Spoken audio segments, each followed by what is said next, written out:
Welcome back to the Murdy Creative Co podcast. I'm your host, Colin Murdy, and today's topic is Accounting Nightmare and Line of Credit. But first, I want to say thank you to everyone who supported the company so far. If you haven't got a chance, go check us out on the web at murdycreative.co. That's MURDY creative.co. Or you can check us out on Facebook and Instagram by searching at murdycreative.co to see the best of our product shots. Follow us, keep up to date with our daily photos, and be the first one to know about new product launches. You can also use the subscribe button at the bottom of our website to be included in all of our new product announcements. Be sure to check out our laser engraving, personalization options, and exclusive colors on the website, or you can get a blank one on Amazon Prime. All right, so I may have talked in the past briefly about some of our accounting issues that we've been having. And by accounting issues, I mean we switched to using an accounting firm, probably would have been 2 years ago now at least. And we've had, for the most part, no problems with them. We, up until this point, did our books as kind of a reconciled monthly. So at any given point in the month, you'd look at the books and they really were meaningless for the most part. And at the end of the month, we'd reconcile them and we'd go forward. Now, the reason why this worked out pretty well is, for the most part, we were pretty much a cash-focused business. What I mean by that is that for us, the way our business is set up, for the good news, is we get all of our money from our customers up front before the product is made and sold, which means we don't really have any outstanding pieces of revenue that we would have to go collect on or things like that would be potentially make it more challenging to do logistically. For the most part, up until recently, we didn't really have any net terms with our vendors. And so for the most part, we would have money come in and we'd have money go out. And really the most important number was cash flows. And that's still very much true because, as the famous saying goes, cash is king. If you have cash in your bank, you're in good shape. So it wasn't really much of an issue, but we have been growing and changing, and one of the important goals that I have is that for us to start using our accounting software for its intended purpose. Now, for those of you who've ever dealt with accounting, it seems like accounting is just there to make everyone's life miserable, but that's not actually what its purpose is. It's a benefit, it's a perk, but that's not really its core goal. It's really supposed to allow for better organization. That's really well-intentioned, and if it works that way, that's perfect, but it can be more of a pain in the butt if it doesn't serve its purpose. And for us, doing it once a month means that it didn't really serve its purpose. Realistically speaking, our books need to be continuously and constantly categorized and updated so that we can properly make decisions based off of now our more complicated situation. Our revenue positions are relatively similar, although not exactly the same, but we have net 30 terms with a lot of our vendors now, and we're going through a lot more cash on a regular basis, which means that we have to have a better sense of when do we need cash and, where does it need to be? Who does it need to go to? And we want to make sure to pay our vendors on time, so we need to get all of those details sorted out. Well, in February, the person who did all of our bookkeeping at our accounting firm quit. Just up and left. Unfortunately, they were the only person that I've ever had any confidence in when it comes to getting our books done. And ever since then, I don't think our books have been finished/balanced where everything all kind of ties out perfectly. And we have, for those of you who know QuickBooks, we've got green check marks across the board and all the numbers match. I don't think we've had that since they left. And it's been a real anxiety-inducing and frustrating aspect of my job. And we've been really pushing hard to get a line of credit established ever since we switched away from our old bank and to our new bank. As part of that transfer from our old bank to our new bank, we closed down the line of credit that we had established at that bank, and we now need to establish a new one. Because, as I mentioned before, cash is king. So, I just have been so frustrated with this, because we've been asking for months now to get our books balanced so that we can give them to the bankers. And so, once we give them to the bankers, we can then get a line of credit established. And the bankers have been very patient and very reasonable working with them. And they originally said all we needed to give them was our 2019 and our 2020 taxes, right? And fill out the application and everything. And I'd have been hesitant to do that, mainly and specifically because our 2019 and our 2020 books don't look stellar. I mean, they're fine. We made profit. It wasn't a huge issue, but they don't really reflect our current situation particularly well. Because, 2019 was one of our earlier years. It was the first year we did any real money. And 2020 was a pandemic year, so we didn't grow much during that year. But this year, in quarter one alone, we grew 30% every month over the previous year's month. So the whole first quarter, we were up 30%. And then the first month of quarter two, we did 50% more than the previous month. And it was like 93% more than the same month last year. So we've been on a huge upward trajectory that's been really exciting and really cash demanding.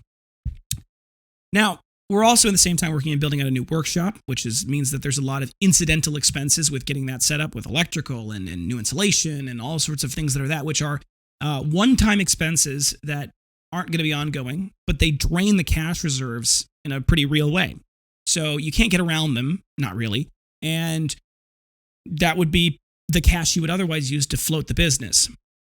So I actually got on the phone with our banker and I said, look, I wanted to have a line of credit that I wanted to get you the numbers that reflected our quarter one growth, but we've been struggling to get the accountants to get all of those numbers tied out properly. And I don't want to give you anything that would be misleading in any way or anything that would be not properly finished and done.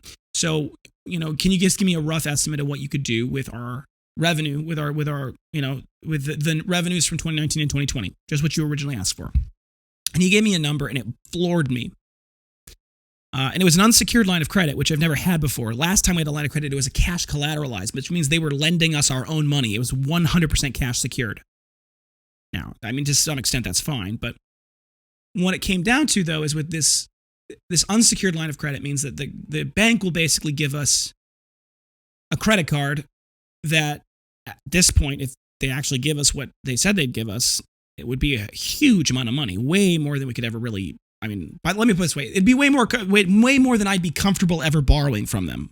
Not that I wouldn't, potentially if we needed to, but it's a lot of money. And they're willing to give it to us at an extraordinarily good rate. I am very happy with the interest rate on that. It's far better than what we're currently using, which is our credit cards. And so that's good. These are all good things. And we'll see how long it takes to get the line of credit established and all these other pieces of this puzzle, because unfortunately, the reason why this kind of came up now is because we've been dealing with growth and the cash reserves that we used to have mostly been sapped up by the business. Now we're strong in a profit. When I wouldn't say we're super strong profitability wise. I'm saying we're strong as far as our revenues and our expenditures are both predictable and what we want them to be without really having any sort of major deviations. They're really good as far as from our sales perspective, a predictable sales growth, right? We've been on the mark for the most part. It's just when you grow at a pretty aggressive rate, you need to buy new equipment, you need to hire new people, and there's just pieces of that puzzle that you can't do with just the money you have stashed away in the bank, particularly because historically this company has not had a very large profit margin, right? We haven't put away very, very much in our past because I didn't realize this until now, looking in hindsight, we just aren't that profitable. If I could go back and do one thing differently, I would have priced us differently. I would have priced us much, much higher. I would have priced us a lot higher and gone for a lot lower volume. It's really hard right now to reshape the brand into that, and I understand that. I can appreciate that. And am I sad that we have shipped as many products as we have to all the people that have been wonderful supporters? Absolutely not. But just realizing that originally my Midwestern blood had always wanted me to sell the product for as cheap as I possibly can. And unfortunately, that just meant that our profit margins were never good. And so we didn't have much cash in the bank. We still didn't. So that's where this line of credit is so vital, because it would provide us with that short-term liquidity where you could just say, we're going to draw down from this account. We'll pay it back in a reasonable time, which we can. And we're going to use that money to pay for those things that are allowing us to grow. New workshop, more equipment, better, more staff, and better marketing, or trying new marketing tactics that we otherwise wouldn't because we didn't have the cash for. So I do think it's going to be a good decision for us. And I am just desperately hoping that the accountants can get the books squared away so that we can move to a new accounting firm, because frankly, that's where I'm at. It's been 2 months, 3 months almost now. Oh, it's actually been 3 months now. And we have not had our books balanced a single day in those 3 months. And we're trying to take over day-to-day bookkeeping. We're trying to internally be able to manage the day-to-day categorizations of expenses and things like that so that we can actually use the books for what they're supposed to be used for, which is organization and decision-making, and that's never been the case. So this is where I'm at, and this is unfortunately the state of the situation, and the good news is that, from what I'm hearing, we'll have the line of credit established in the next 15 to 30 days, which we'll be fine until then, and I'm just going to keep hammering away at the accountants, and hopefully we'll get that squared away. And we'll be off to the races. With a new cash infusion from a line of credit, we'll be able to really, really fuel the growth, which I think will be great for everyone. It means new product launches. It means faster turnaround times. It means that we can cut down that lead time, which is currently unbelievably 7 to 10 business days. We'll be able to cut that down to more of like a 2 to 4 business days, which I'm comfortable with. And maybe even better, we'll be able to get equipment that's able to do larger, more complicated devices and ideas. And I think that's going to be great. And I'm excited about this. So stay tuned because we got new things coming on the horizon. And hopefully, if everything plays out the way I'd like it to, we'll be in much, much better shape. And even if things don't play out exactly like I want to, we'll still be in better shape. So, all right, folks, thanks for tuning in today. Be sure to check back in on Tuesday for our next topic. And don't forget to check that subscribe button below to be sure to get the latest podcast right away. Also, hit that alert bell so you get notified. Otherwise, they don't really care. If you have any questions or concerns about your leather binder, journal, or folio, as well as our new laptop sleeves, feel free to contact us on the main page of our website at Murdy Creative Co. Or you can contact us via Instagram and Facebook. You can call, text, email, direct message, all the usuals. We'll do our best to get back to you as soon as possible, but we do appreciate your patience. If you've got a quick question or you need to change your engraving or you need to change and update your shipping, feel free to send us a phone call, 414-434-9001. You can call or text that number from 9 a.m. to 5 p.m. Monday through Friday. That's 414-434-9001. And we'd be happy to help you. If you don't get a hold of us during that time, or if don't get a hold of us outside that time, leave us a voicemail, include everything that's important, and we'll be sure to get back to you as soon as we possibly can. If you have any questions or concerns about your leather binder, I read that already. If you think we deserve it, a good review can go a long way to help us grow our new community. Both a review on the podcast and whatever app you're listening on, as well as a review on the product. Those all can go a long way. So if you want to leave a review on the product, go to murdycreative.co/reviews. There's a button there. You can click leave a good review. It'll take you to facebook.com/murdycreative.co/reviews. It says, do you recommend the Murdy Creative Co product? You click yes, and you can write your wonderful review. It means the world to us that we do read them. We do love them. We post them on the wall. They make up a wonderful part of our day. If, however, you would leave us a bad review, there's another button there. Please click that. It takes you directly to us, gets you right in contact with us. We will do our best to make anything we can right. It's important to me that everyone has a good relationship and a good experience with the company, and I really stand by that. So no matter what the case is, if you'd leave us a bad review for any reason, please give us the opportunity to make it right, to refund you your money, to send you a new product, whatever the case may be. We'll take care of it. We really will. So please reach out to us. Give us that opportunity. If you want to help us grow, the word of mouth is the best form of advertising. So please tell your friends about the podcast, but then also tell your friends about the company. If you want to get a little something for doing so, go to the murdycreative.co website. Click on the top button that says log in, create a profile. All you need to do is your email and password. And then you can have a profile on our website.